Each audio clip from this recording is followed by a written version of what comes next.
चलिए जानते हैं बिहार की सभी 38 जिलों की छोटी बड़ी खबरों को केवल 20 मिनट में। नीतीश ने दिया इस्तीफा, लेकिन सीएम पोस्ट से नहीं, छोड़ दिया एमएलसी का पद। बिहार के मुख्यमंत्री नीतीश कुमार ने विधान परिषद सदस्य यानी एमएलसी पद से इस्तीफा दे दिया है। नीतीश कुमार हाल ही में राज्यसभा सदस्य चुने गए हैं और नियमानुसार एमएलसी पद छोड़ना जरूरी है। सीएम नीतीश कुमार ने सोमवार को एमएलसी पद से इस्तीफा दे दिया। सुबह 10:15 बजे उनके इस्तीफे की आधिकारिक पुष्टि हुई और इसके बाद दोपहर बाद तक उनके इस्तीफे को मंजूरी भी मिल गई। इसे लेकर विधान परिषद से उनके इस्तीफे को मंजूरी मिल गई है। उनके इस इस्तीफे को लेकर सुबह से गहमा गहमी का माहौल बना हुआ था। नीतीश कुमार जैसा कोई नहीं, फुट फुट कर रोए सीएम के करीबी मंत्री अशोक चौधरी। नीतीश कुमार के इस्तीफे से बिहार की राजनीति में बड़ा बदलाव आया है। राज्यसभा जाने के बाद उनके समर्थक भावुक हैं। अशोक चौधरी और संजय सिंह ने कहा कि नीतीश जैसा नेता मिलना मुश्किल है और उनका मार्गदर्शन सदन में अब नहीं मिलेगा। उन्होंने बताया कि नीतीश ने शिक्षा और बेटियों के लिए अहम फैसले लिए, जैसे पोशाक योजना, जिससे लड़कियों की पढ़ाई को बढ़ावा मिला और समाज में सकारात्मक बदलाव आया। विकासशील इंसान पार्टी के संस्थापक और बिहार के पूर्व मंत्री मुकेश साहनी ने बिहार में पीक आवर बिजली महंगी करने के फैसले की आलोचना की है। उन्होंने कहा कि चुनाव जीतने के लिए एनडीए ने 125 यूनिट फ्री बिजली का झुंझुना थमाया था और अब पीक आवर के नाम पर फिर से बिजली महंगी कर दी गई। उन्होंने कहा कि अब बिहार में शाम 11 बजे तक सर्वाधिक खपत वाले 6 घंटे बिजली बिल 8.10 रुपए प्रति यूनिट, रात्रि 11 बजे से सुबह के 9 बजे तक यानी 10 घंटे तक 7.10 रुपए और फिर शेष 8 घंटे 5.94 रुपए प्रति यूनिट जनता की जेब से वसूलेंगे। उन्होंने कहा कि एनडीए को जनता से नहीं, सत्ता सुख से मतलब है। यही कारण है कि चुनाव जीतने के बाद भाजपा अपने असली रंग में आ गई है। सीएम नीतीश के इस्तीफे पर तेजस्वी यादव का सनसनीखेज दावा, जबरदस्ती लिया गया इस्तीफा।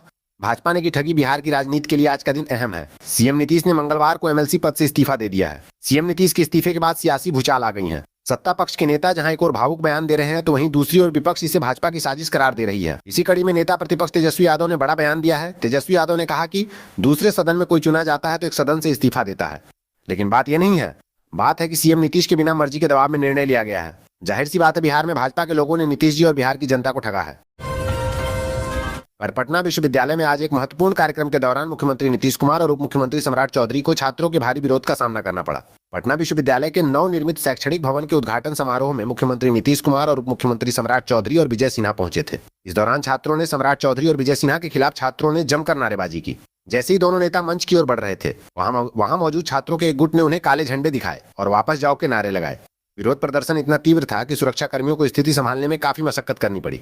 छात्र नीतीश कुमार मुर्दाबाद और सम्राट चौधरी वापस जाओ के नारे लगा रहे थे। पटना हाईकोर्ट ने राजधानी और उसके आसपास के इलाकों में नियमों को ताक पर रखकर खुलेआम मांस मछली बेचे जाने के मामले पर कड़ा रुख अपनाया है। चीफ जस्टिस संगम कुमार साहू की खंडपीठ ने एक जनहित याचिका पर सुनवाई करते हुए राज्य सरकार और पटना नगर निगम से पूछा है कि शहर में स्लॉटर हाउस, बूचड़खानों की स्थिति सुधारने और आधुनिक सुविधाओं के विकास के लिए अब तक क्या ठोस कार्रवाई की गई है। कोर्ट ने इस गंभीर मुद्दे पर प्रशासन को विस्तृत जवाब दाखिल करने का निर्देश देते हुए अगली सुनवाई 4 सप्ताह बाद मुकर्रर की है। पुराने अंदाज में दिखे लालू यादव, राबड़ी आवास पर हुआ लौंडा डांस। पटना में लंबे समय बाद लालू प्रसाद यादव पुराने अंदाज में नजर आए। राबड़ी देवी आवास पर चैता और लौंडा नाच का आयोजन हुआ, जहां तेजस्वी यादव भी मौजूद रहे। कार्यक्रम में राष्ट्रीय जनता दल के कई बड़े नेताओं को बुलाया गया। कई वर्षों बाद लालू राबड़ी आवास पर ऐसा सांस्कृतिक आयोजन हुआ। बिहार के सहरसा में ईंट भट्ठा मालिक ने महिला मजदूर को गोली मार दी। गोली महिला के जांघ में लगी, जिससे वो लहूलुहान होकर जमीन पर गिर पड़ी। आनन फानन में उसे अस्पताल भेजा गया, जहां पर उसका इलाज चल रहा है।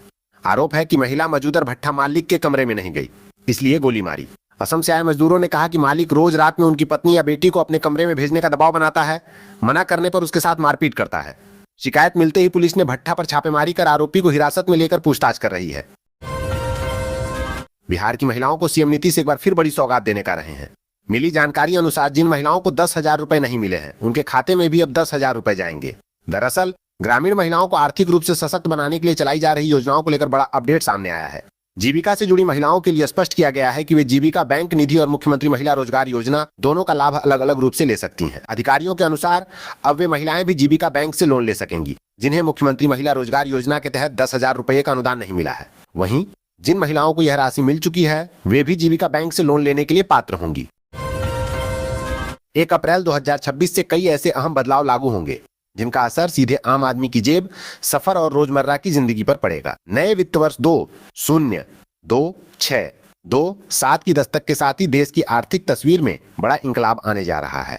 1 अप्रैल 2026 से कई ऐसे अहम बदलाव लागू होंगे जिनका असर सीधे आम आदमी की जेब, सफर और रोजमर्रा की जिंदगी पर पड़ेगा। सबसे बड़ा बदलाव है 65 साल पुराने आयकर कानून की विदाई और नए आयकर कानून 2025 का आगाज। इस नए कानून के तहत अब पुराना फॉर्म 16 इतिहास बनने जा रहा है और उसकी जगह फॉर्म 130 लेगा।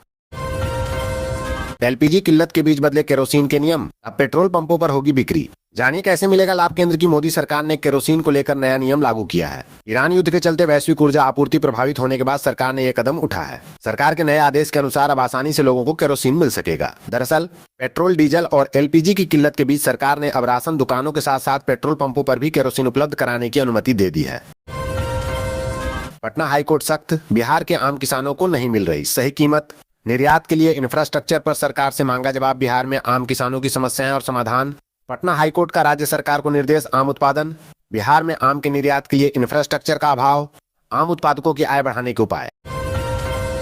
अब दीवारों पर विज्ञापन करना पड़ेगा, महंगा। नई विज्ञापन नीति से शहर की सूरत बदलेगी।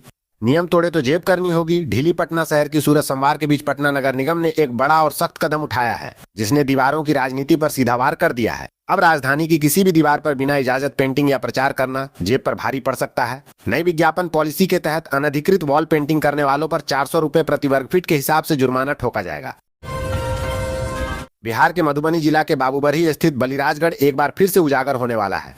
ये पौराणिक कथाओं और ऐतिहासिक धरोहरों से भरपूर है। बलिराजगढ़ को महाबली राजा बलि की राजधानी माना जाता है, जो प्रहलाद के पुत्र और विष्णु भक्त थे। फिलहाल इसकी खुदाई के लिए सरकारी काम शुरू हो गया है। यह स्थल पुरातात्विक अवशेषों और प्राकृतिक सुंदरता का अद्भुत मेल है। बलिराजगढ़ का किला लगभग 2000 से 2200 साल से अधिक पुराना, लगभग 200 ईसा पूर्व से दूसरी शताब्दी ईसा पूर्व एक ऐतिहासिक पुरातात्विक स्थल है। यह स्थल उत्तरी काले पॉलिश वाले बर्तन NBPW काल 600200 ईसा पूर्व से लेकर पाल काल 8वीं 12वीं शताब्दी तक की सभ्यताओं के साक्ष्य समेटे हुए है।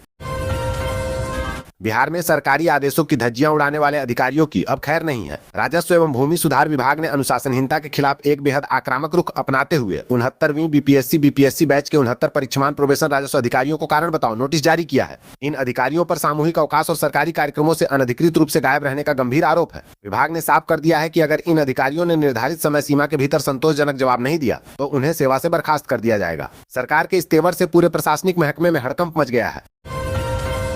राज्य में प्रधानमंत्री आवास योजना ग्रामीण PMAYG से अब तक वंचित गरीब परिवारों का पक्का घर का सपना जल्द साकार होगा। ग्रामीण विकास विभाग ने आवास प्लस 2.0 फीट के तहत लाभार्थियों का सत्यापन कार्य पूरा कर लिया है। अब शीघ्र ही प्राथमिक सूची तैयार कर वित्तीय वर्ष 2026-27 में भारत सरकार से प्राप्त लक्ष्य के आधार पर आवास आवंटन शुरू किया जाएगा।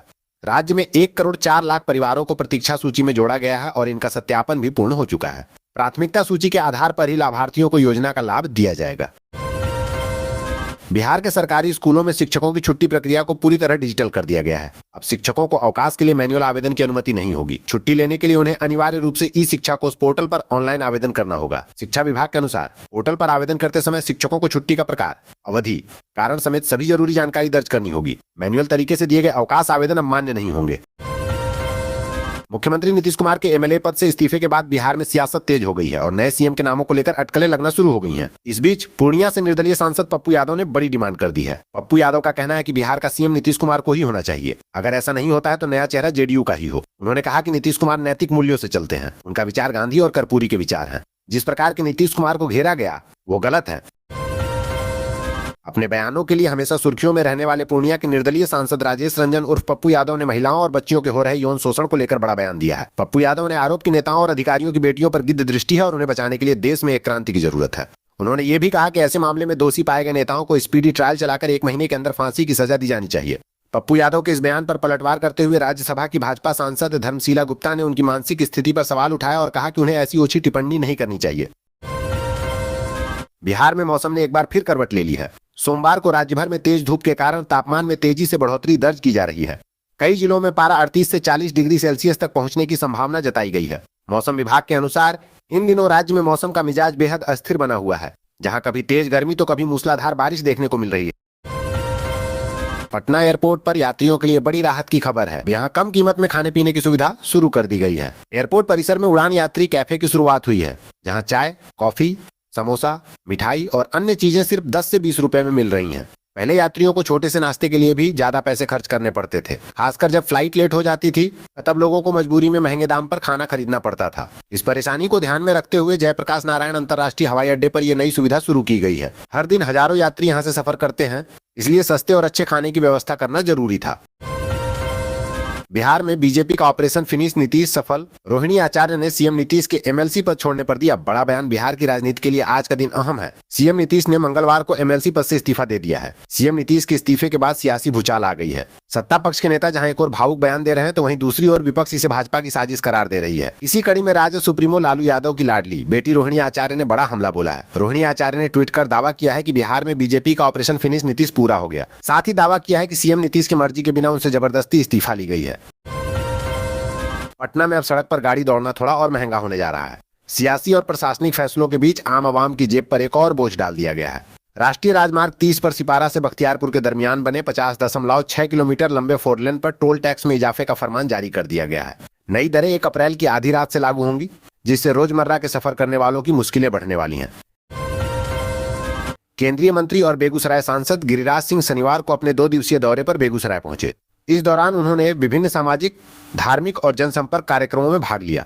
उनके आगमन को लेकर कार्यकर्ताओं और स्थानीय लोगों में खासा उत्साह देखा गया। इस मौके पर उन्होंने पश्चिम बंगाल की मुख्यमंत्री ममता बनर्जी पर तीखा हमला बोला। गिरिराज सिंह ने आरोप लगाया कि पश्चिम बंगाल में टीएमसी की सरकार गुंडों के बल पर चल रही है और विपक्षी कार्यकर्ताओं को डराने का काम किया जा रहा है। बिहार में अब धार्मिक स्थलों और मठ मंदिरों की अकुत संपत्ति पर कुंडली मारकर बैठे भूमाफियाओं और अतिक्रमणकारियों की खैर नहीं है। सूबे के डिप्टी सीएम सह नगर विकास मंत्री विजय कुमार सिन्हा पूरी तरह एक्शन मोड में आ चुके हैं। उन्होंने साफ कर दिया है कि धार्मिक जमीनों पर किसी भी तरह का अवैध कब्जा बर्दाश्त नहीं किया जाएगा। पटना के गांधी मैदान इलाके से शुरू हुआ उनका यह औचक निरीक्षण अभियान इस बात का सीधा संकेत है कि आने वाले दिनों में पूरे बिहार में एक बड़ा बुलडोजर एक्शन देखने को मिल सकता है। सरकार के इस सख्त रुख से अतिक्रमणकारियों में हड़कंप मच गया है। बिहार के हाजीपुर से एक सुकून देने वाली खबर सामने आई है, जहां वैशाली पुलिस ने अपने खास अभियान ऑपरेशन मुस्कान के तहत बड़ी कामयाबी हासिल की है। चोरी और गुम हुए मोबाइल फोन बरामद कर पुलिस ने न सिर्फ लाखों की संपत्ति वापस दिलाई, बल्कि लोगों के चेहरों पर खोई हुई मुस्कान भी लौटा दी। इस अभियान के तहत पुलिस ने जिले के अलग अलग थाना क्षेत्रों से कुल 165 मोबाइल फोन बरामद किए हैं, जिनकी कुल कीमत करीब 40 लाख रुपए से अधिक आंकी जा रही है। ये मोबाइल फोन लंबे समय से गुम या चोरी हो चुके थे, जिनकी तलाश में लोग परेशान थे।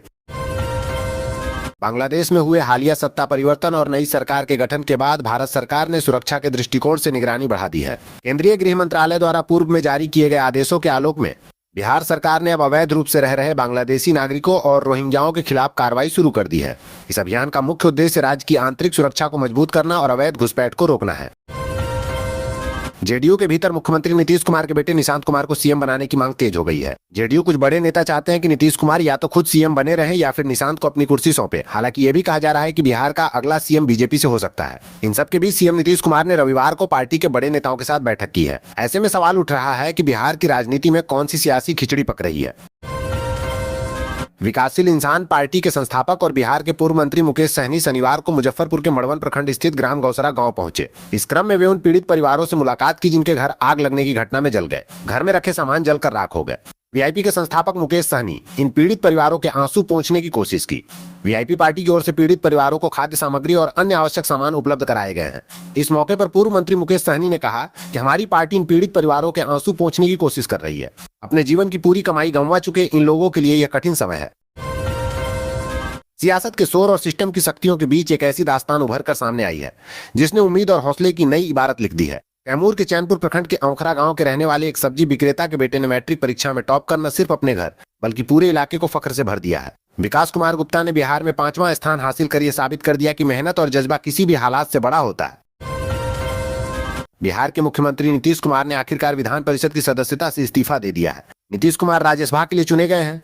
जेडीयू के वरिष्ठ नेता और मंत्री विजय चौधरी ने बताया कि नीतीश कुमार ने इस्तीफा दे दिया है। अब ये इस्तीफा सभापति को सौंपा जाएगा। अब सबसे बड़ा सवाल है कि बिहार का अगला मुख्यमंत्री कौन होगा। सूत्रों की माने तो नितिन नवीन ने भी एमएलए पद से इस्तीफा दे दिया है। नितिन नवीन को बीजेपी का राष्ट्रीय अध्यक्ष नियुक्त किया गया है। साथ ही उन्हें राज्यसभा के लिए भी चुना गया है।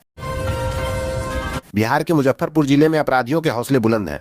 कोहियापुर थाना क्षेत्र के व्यस्त बाजार समिति रोड पर बेखौफ बदमाशों ने एक बालू गिट्टी कारोबारी की दिन दहाड़े गोली मारकर हत्या कर दी। इस दुस्साहसिक वारदात के बाद पूरे इलाके में हड़कंप मच गया है और स्थानीय लोगों में पुलिस प्रशासन के खिलाफ भारी आक्रोश देखा जा रहा है। मृतक की पहचान गायघाट थाना क्षेत्र के बेरुआ निवासी प्रभाकर सिंह के रूप में हुई है। जानकारी के अनुसार प्रभाकर सिंह अपनी बाइक से कहीं जा रहे थे, तभी बाजार समिति रोड पर घात लगाए। बाइक सवार अपराधियों ने उन्हें निशाना बनाया।